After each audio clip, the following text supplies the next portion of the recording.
everyone, it is Teacher Jennifer SVK with VIPKID. And last week I uploaded a video of the top 5 pros for VIPKID. And I also have another video on the top 5 reasons you should apply. But I didn't think it was fair to just tell you all the amazing things about VIPKID without giving you my top 5 cons, because as with any job, as with any company, there are a lot of amazing things and there are cons.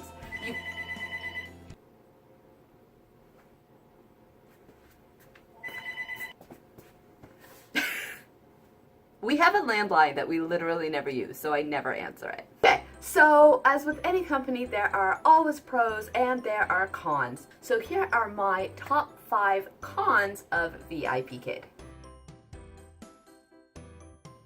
Alright, con number 1 is honestly a con that you will experience in any online job and, quite frankly, most just regular jobs, and that's tech issues.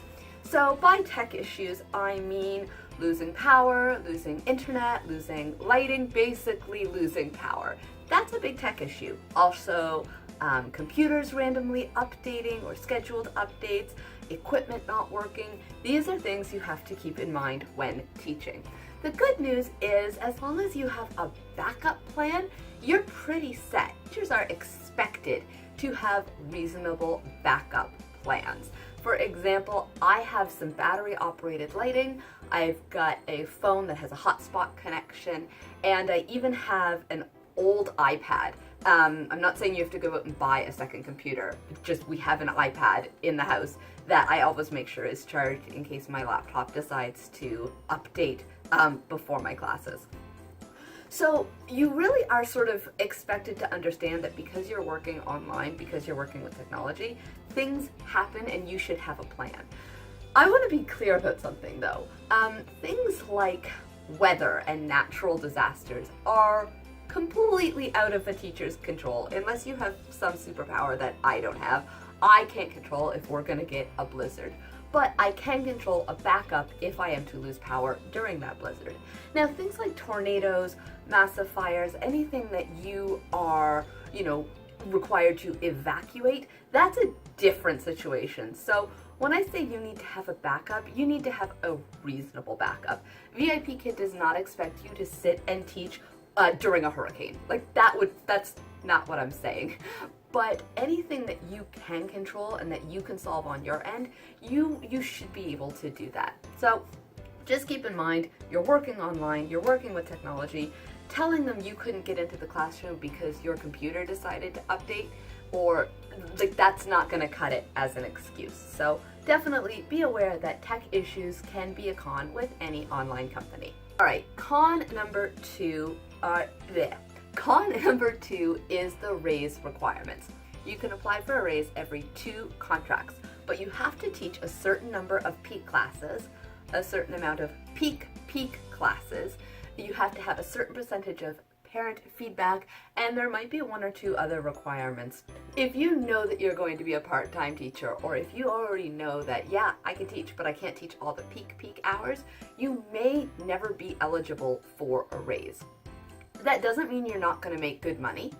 It just means that you might teach for 4 or 5 contracts and still keep the same base pay. Make sure you take a look at those raise requirements pretty specifically, and if you are applying for a raise, you need to keep track of things yourself so that when your contract is coming up for renewal and you are in a place where you can apply for a raise, you know if you've met the requirements. Con number 3 is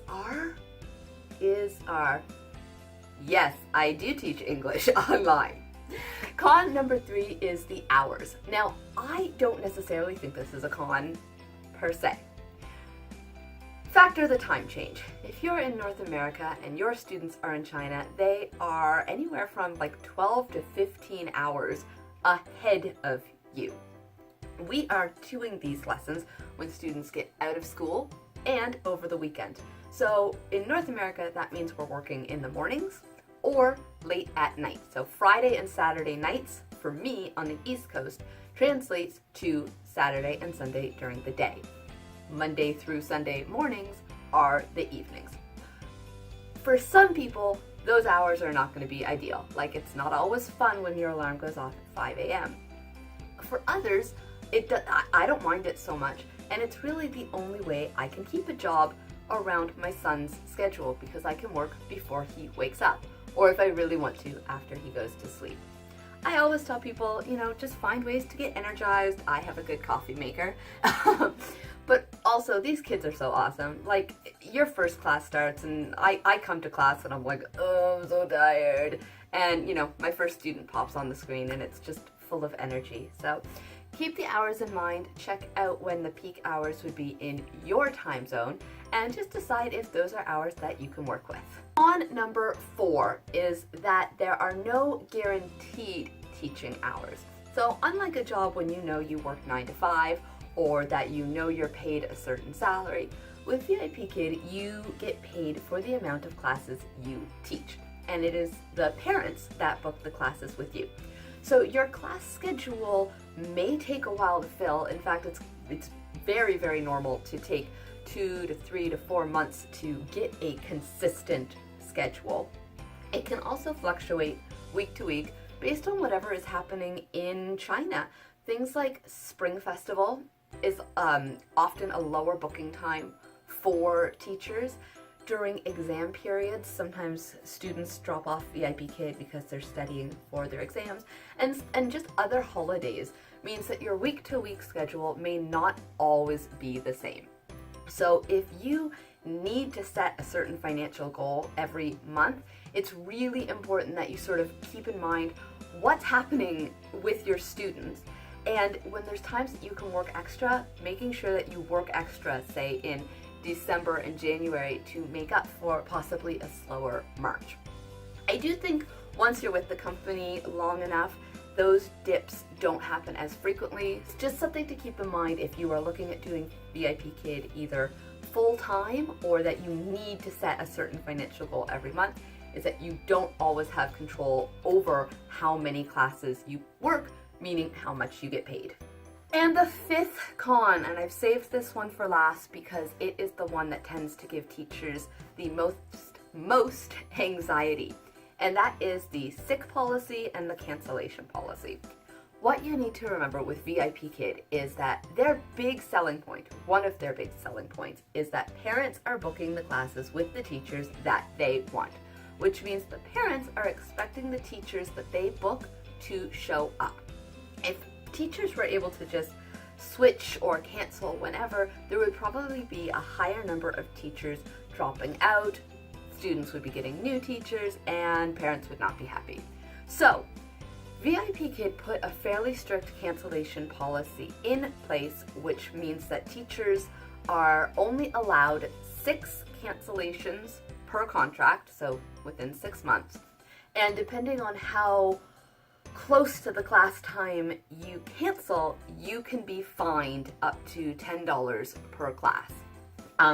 There is a maximum of 2 cancellations a day, so if you cancel like 6 classes in one day, you will be fined for every class, but it only actually counts as 2 towards your cancellation policy.